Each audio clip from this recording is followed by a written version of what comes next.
I wonder if you understand that song. Can't go through the whole thing right now. But the Son of God died and was buried. And from his death came life to all people. That's something that happened in history. It's also the way that life works right now in your life, in my life today. Life often feels like we're entering the deep, the grave. But if we trust God in that place, that's the source of life. That's what it means to follow him in faith. We're starting a new series of messages today. It's going to be amazing. I'm so excited, genuinely excited about this series. We're going to do this series for the summer. It's called God's Playlist for the Road, Psalms to Take With You. So if you are unfamiliar, most of you will probably know, but a psalm with that letter P on the front, you don't say the P, that word Psalms is a part of the Bible that was the hymn book, the song book of ancient Israel. It's full of songs. We don't know the music to those songs anymore, and if we knew the music, it probably wouldn't make much sense to our modern ears anyway. But they were songs, so it's like we have a book full of song lyrics, basically. And the way that these functioned for ancient Israel is that they sang these all the time, just like you have your favorite playlist, don't you?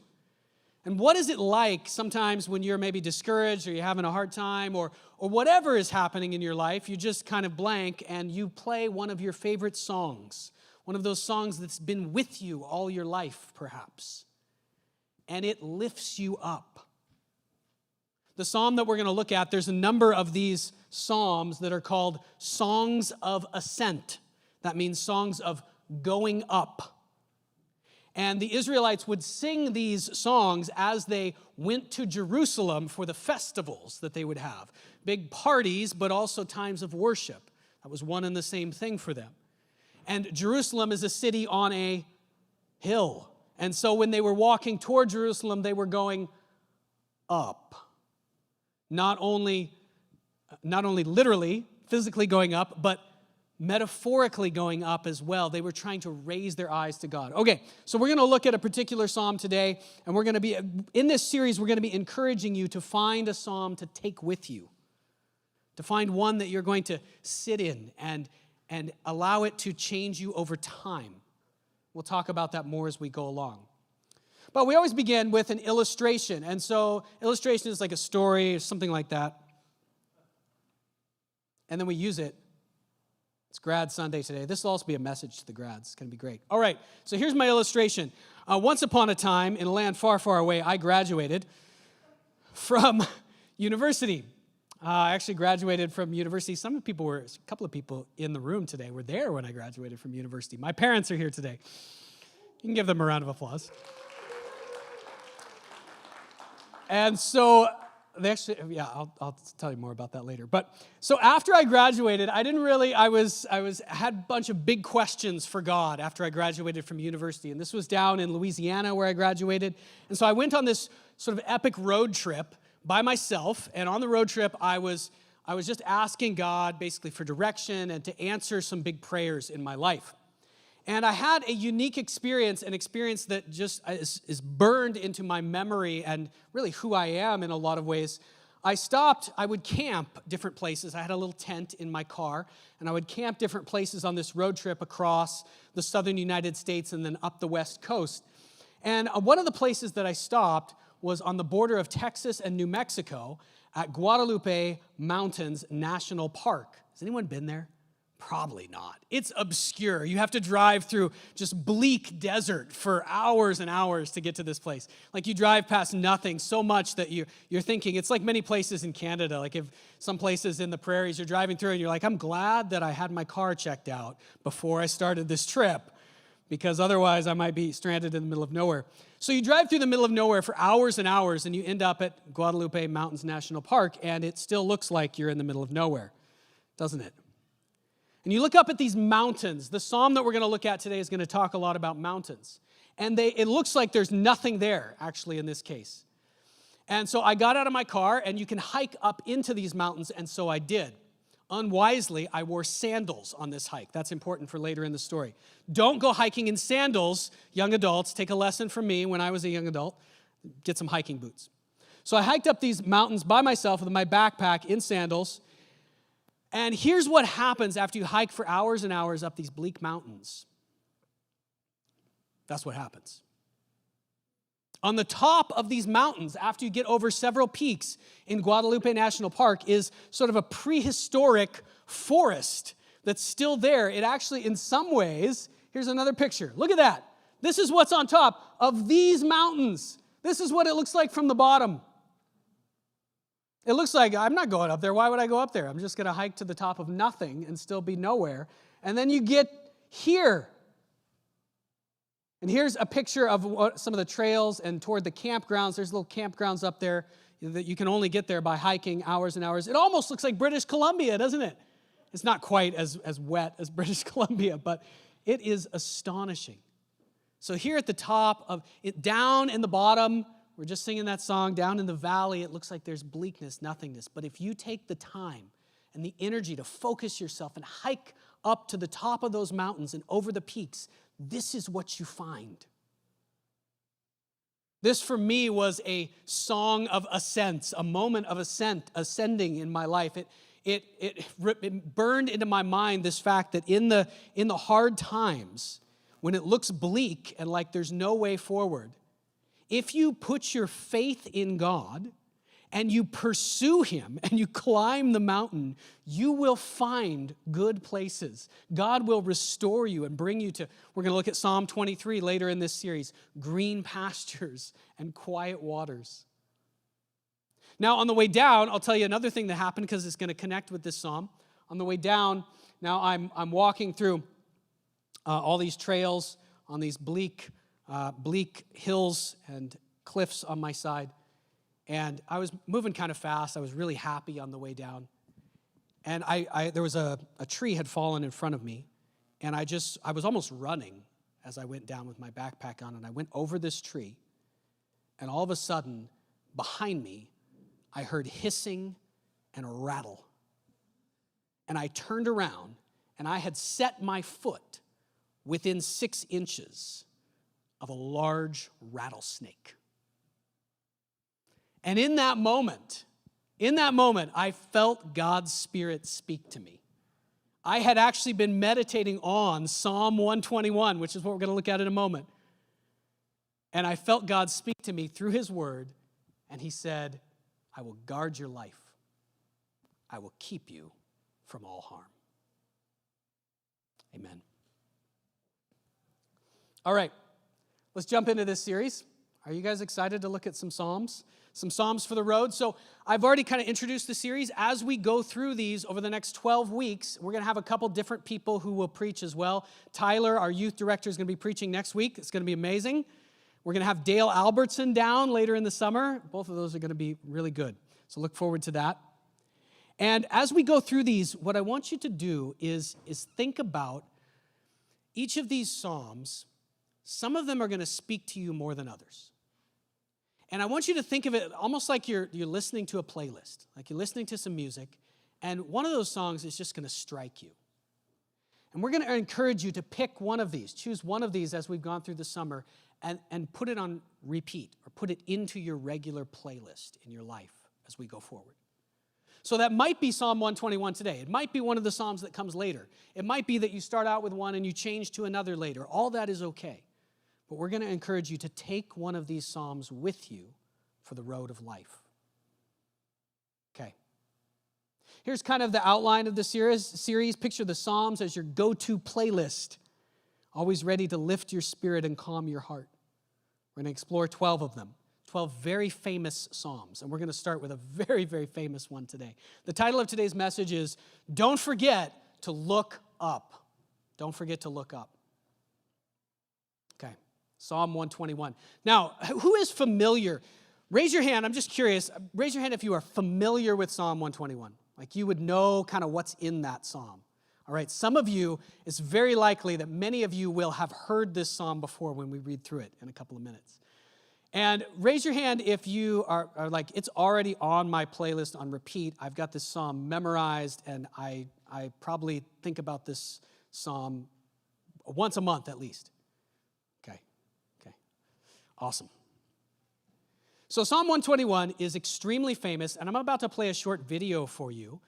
I don't even fully know why I'm playing this video other than to show you that the Bible, and this psalm in particular, have played a huge role in world history. What I'm about to show you is a video of Psalm 121 being read at the signing of the Israel-Jordan Peace Treaty in 1994. It's going to be read in Hebrew and a little bit in English. So just check this out. This is really cool. שיר למעלות, אשא עיניי אל ההרים, מאין יבוא עזרי. עזרי מעם אדוני, עושה שמיים וארץ. אל יתן למוט רגליך, אל ינום שומרך. הנה לא ינום ולא יישן שומר ישראל. אדוני שומרך, אדוני צילך על יד ימינך. יומם השמש לא יככה וירח בלילה. אדוני ישמורך מכל רע, ישמור את נפשך, אדוני ישמור צאתך ובואך מעתה ועד עולם. Behold, he that keepeth Israel shall neither slumber nor sleep. The Lord shall preserve thee from all evil. He shall preserve thy soul. The Lord shall preserve thy going out and thy coming in from this time forth and even forevermore. Amen. Amen. Did you guys catch all that? I think he read the whole thing in Hebrew, I'm pretty sure. The only word I understood from the Hebrew. Did anybody catch any words from the Hebrew? Adonai, that's the only word I understood too. What does Adonai mean? The Lord. The Lord. Yeah. The God of Israel, the God who revealed himself to the world in Jesus Christ. So you can see all these world leaders. I don't know where, maybe here. Bill Clinton is definitely on that stage. He brokered the peace treaty, as well as I think Benjamin Netanyahu is on the stage too. I think. Amazing. All right. So that kind of gives you a sense of just how famous some of these psalms are. This is just one small example of how influential these psalms have been throughout history. Okay, now let's begin to take a look at the psalm itself. All we're going to do is go through the psalm. It's not very long. Actually, this is a pretty easy psalm to memorize if you were a person so inclined. We're going to look through it, and we're going to draw a few points out of it. Now, I feel a little bit weird. This whole series, I'm telling you that these were songs that were sung by ancient Israel, and it's almost like I'm telling you here, I've got this amazing favorite song, okay? And instead of playing it for you, I'm just going to talk to you about the lyrics. How would that go? Right? It wouldn't be very powerful. It would be much more powerful if I could play you the song. So throughout this series, we're encouraging you to really dig into one of these, because it's only when you repeat this to yourself over and over, when you think deeply about it, when you have it present in your life for a long period of time, just like a piece of music, that's when it begins, its power begins to come out in your life. And God can use it to change you and to lift you up and do all kinds of things. But what I am going to do is talk about these lyrics and help us maybe be able to access the psalm a little bit better, if you're inclined to do that. Okay, so let's jump into it here. Psalm, this won't take me to the next slide, guys. Give me my next slide. Psalm 121, let's begin it.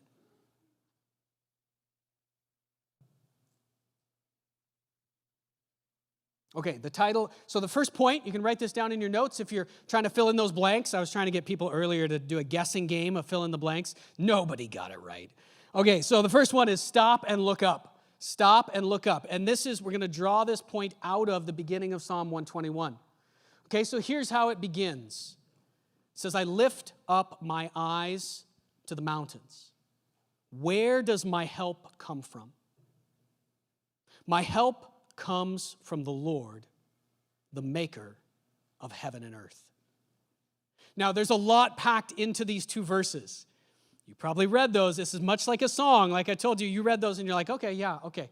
Let's think about the imagery here. And I'm going to draw some things from further in the psalm that you'll see why they're there in a minute. So what's happening here is that the writer of this song, he is envisioning himself actually in a battle. And you'll see why that is in a couple minutes when we look later in the psalm. It's going to say, don't let your foot slip. And that's battle imagery. God will not let your foot slip. So he's actually imagining himself in a war down in the valley, okay, an open, flat plain, and he is fighting a war. Now, it's probably not a physical war. He might be thinking about an actual physical war, the writer of this psalm, but the writer was probably a priest in ancient Israel, so maybe not. It's used metaphorically. Life often feels like a battle, like we're caught in the fray, like we're down in the rat race in the city. Everything's chaos and going on, and what's right in front of my face? All my problems. Have you ever felt like that? Don't answer. I know you have. All my problems are the only thing that I can see. And what is the psalmist doing in the middle of this battle? The enemy is pressing in on him, and there's all this immediately urgent stuff that he's got to take care of. It's all overwhelming to him. And suddenly in the distance, what does he see? What does he notice? He notices the mountains. And what do the mountains remind him of? They remind him that there's a God who made this whole world. There's a God who made those mountains. Do you guys ever feel like that when you look at the mountains in Vancouver? You see the sky, you can see, like Burrard Inlet all the way up to Grouse Mountain. I used to live in a house where I could see Grouse Mountain from my living room. It was amazing. I would pray there. It reminded me so strongly. You look at the majesty of a mountain, how huge and overwhelming it is, far beyond anything human beings could do or make. There is one who made all of this, and he's still over all of this chaos of life. He's still in control. So the psalmist, by that I mean the person who wrote the song, is looking up to the mountains, and he begins to remind himself. He says, I'm in the middle of this battle. I feel overwhelmed. I do not have the resources in myself to accomplish any of this stuff in life. And he asks himself the question, where does my help come from? I need help. Where does it come from? My help comes from Adonai. My help comes from the Lord. Which Lord? For ancient Israel, of course, all the nations around them worshiped all kinds of different gods, but the Israelites uniquely worshiped only one God. And their God is the one who made everything. And that's what he reminds himself of here. My help comes from the Lord, and the Lord is the one who made heaven and earth. There's all kinds of implications of this, right? If the Lord is the one who made heaven and earth, can he be defeated by all the little problems going on down in the valley? No, he cannot be defeated. If my help comes from the Lord, then I'm safe. I'm okay. I need to remember that. You can see in this also, he is being very intentional. The superscript, what's written, the introduction of this psalm, which is actually not sort of an official part of the Bible, but it is very, very old. What the Israelites thought of this, I mentioned it before, they call it a song of ascents, a song of ascending, a song of going up. And they would use this psalm. It was designed to be used to take our attention away from the problems that are just in front of me and put my attention on the one who made me and the one who is right now in control over everything. That's what the psalm is designed to do. You can see it even in the first two verses. So, stop and look up. Graduates, as you go through your life, guess what? There's going to be a stream of things coming at you. You probably have already felt like that during grad week. I know some of you have. You're going to feel like that even this summer sometimes. And when you go on to the next thing, whatever it is, job or school, whatever's happening in your life, family, you're going to feel overwhelmed very often in this life. Do not focus only on those problems. You must remember to stop and look up. The psalmist continues. And our second point that you can write down, you got your notes there, is this. The second part of the psalm, I'm going to sum it up with, realize that God is closer than your shadow. What? Here's what he says. He, God, will not let your foot slip. Now notice something here. There's been a change of voice in this song. He started out saying, the Lord. He started out talking, it was first person, and now he switches into second person. What is he doing? He's trying to speak to himself. You guys ever talk to yourself? Yeah? Some of you? There's like two of you willing to admit it. Okay, this is a great practice. If you can't get your head in the right space, just go ahead and talk to yourself. Isaac, come on. Things are not as bad as they seem. God is real. He's with you. Have some hope, have some faith, believe, and move forward. I say stuff like that to myself all the time, sometimes out loud. That's what's happening right here in this song. He's speaking to himself. He's saying, listen, self, God is not going to let your foot slip. Now, this is the battle imagery that I talked about before, and I say this part just so that you can kind of access what this psalm means a little more easily. Okay, in ancient warfare, you got people lined up in battle formation with shields and spears, right? Or shields and swords. And the enemy is in front of them. And they run into each other, right? What do you think happens next? It's not like the movies where it's like one guy out in the middle of the field going, I'm amazing, I'm the best warrior. What happened next was like you're in a crowd. That's what would happen in ancient warfare. Everybody was pushed together. They were just smashed into each other. They were trying to move their swords, but often there's not even enough room to do that. And what would often decide a battle is it's almost like the opposite of tug of war. You know how you're playing tug of war at the picnic and somebody's foot slips, and guess what happens? You lose the game. Right? Same in ancient warfare. But they were pushing. Shields against shields, all pressed in super hard, and their foot would slip. They would fall backwards, and their whole line would break, and they would all die. He will not let your foot slip. He who watches over you will not slumber. Indeed, he who watches over Israel will neither slumber nor sleep. Why is he talking about God being asleep? Because just like us today, we often feel today, don't we, like, where is God? If there really is a God, and he really loves me so much, why don't I see him? Why isn't he fixing this thing in my life? And why is this problem still here? Where is he? You often feel like God's maybe not as there as he should be.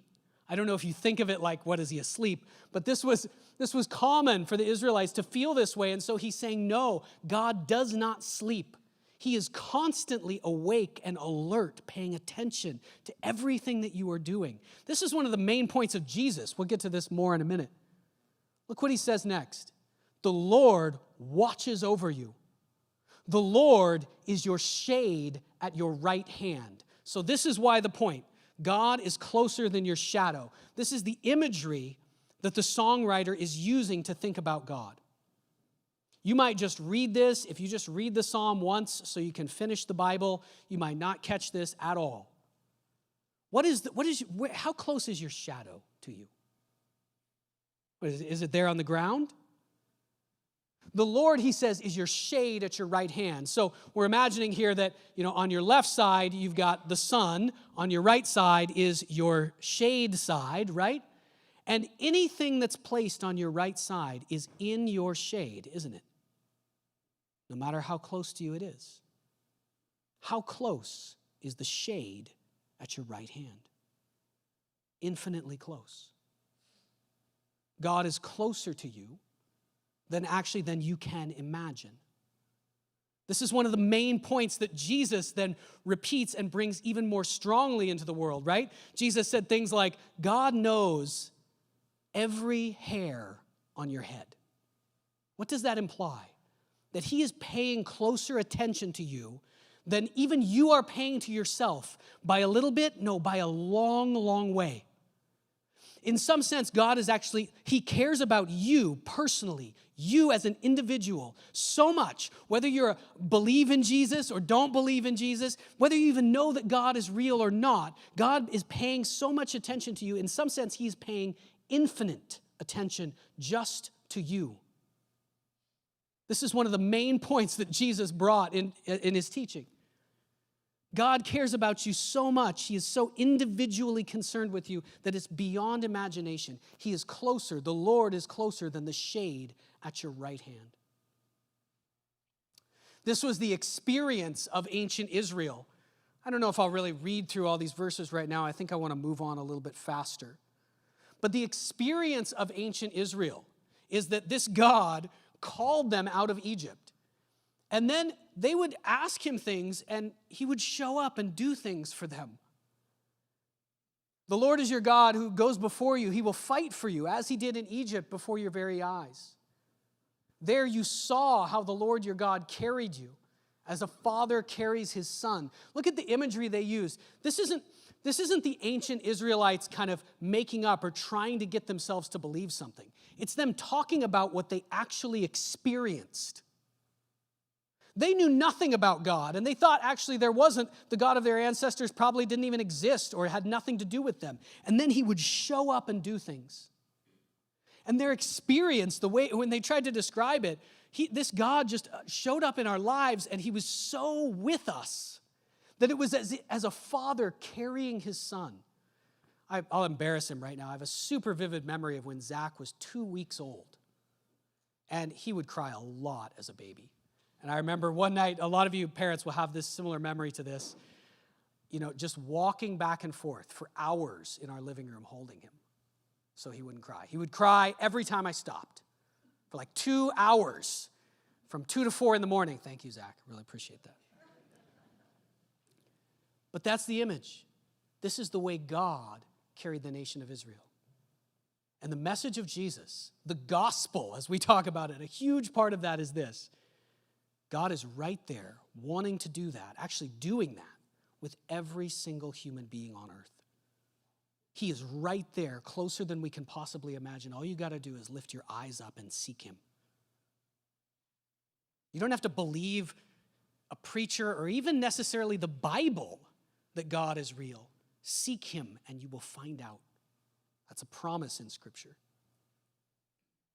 There's another thing they said, what other nation is so great as to have their gods near them? The Israelites were well aware that all the other nations worshiped these sort of statue gods, and they would pray to them, and what would happen? Nothing would happen. But the Israelites would pray to their God, and things would change. Powerful. Okay, we're going to skip through some of this. I always want to say way more to you guys than I can say on a Sunday morning. Realize God is closer than your shadow. One more point we're going to draw out of this psalm as we finish up. Believe that God stands guard over you. The thing about these psalms of ascent, which this is the only of the psalms, not all of them are about going up. It's just about 30 of them. And this is the only one of those 30 that we're going to look at in this series. But the thing about these psalms is there's always a key word. And by translating it into English, of course, which we have to do and is good to do, but that key word in Psalm 121 has actually been obscured quite a bit.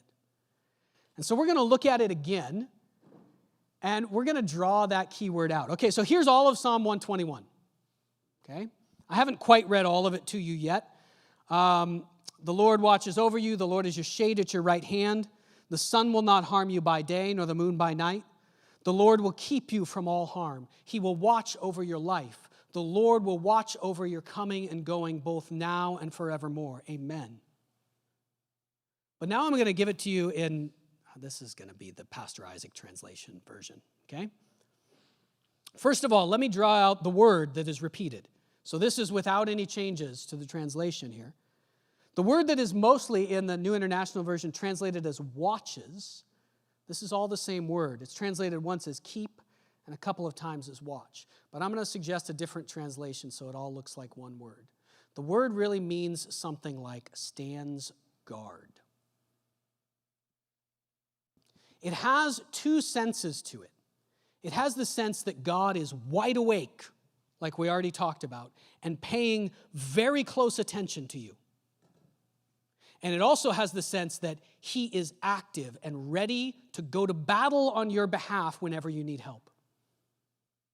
It has both senses, and I think the term stands guard really brings that out. So let me just read through the whole psalm for you with this as the translation. God is active, alert. He's like one of those soldiers on high alert, watching over what? Your life. I lift up my eyes to the mountains. Where does my help come from? My help comes from the Lord, the maker of heaven and earth. He will not let your foot slip. He who stands guard over you will not slumber. Indeed, he who stands guard over Israel will neither slumber nor sleep. The Lord stands guard over you. The Lord is your shade at your right hand. The sun will not harm you by day or the moon by night. The Lord will guard you from all harm. He will stand guard over your life. The Lord will stand guard over your coming and your going, both now and forevermore.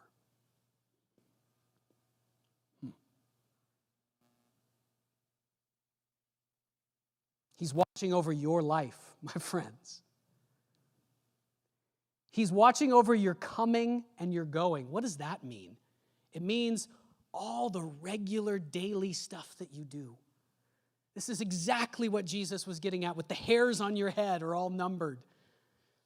All the stuff you do when you wake up in the morning, as you get ready in a frenzy because you're late. I'm sure that doesn't happen to any of you. And you're rushing out the door. You're not paying any attention to God in that moment. He is paying infinite attention to you. He is actually standing guard over you, ready to give you strong support anytime you need, anytime you turn to him and ask for help. The Lord will stand guard over your coming and going, both now and forevermore. So I guess as we wrap this up, I just want to give a challenge to the graduates and then to all of us. Are there any other graduates in the room? I mean, I graduated once upon a time. Anybody else? Is anybody? A graduate just means you have graduated. Yeah, there's probably a lot of graduates in this room. In fact, almost all of us here. There's just a few younger teenagers maybe who haven't graduated from anything yet. The other kids are upstairs already. So to all of us graduates, as we continue through this craziness of life, we need to do a few things here. Number one, we need to remember, we need to not forget to look up. Life is an overwhelming series of to-dos. Okay, these things on the walls right now are not to-dos. We're going to add more to those, but they look like it. Life sometimes is an overwhelming series of tasks and to-dos and stresses. We need to not only look at those things, we need to remember to look up.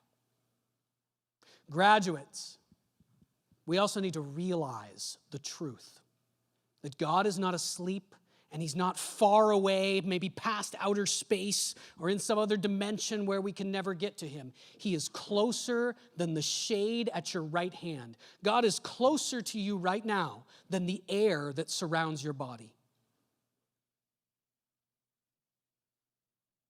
And God is standing guard over your life.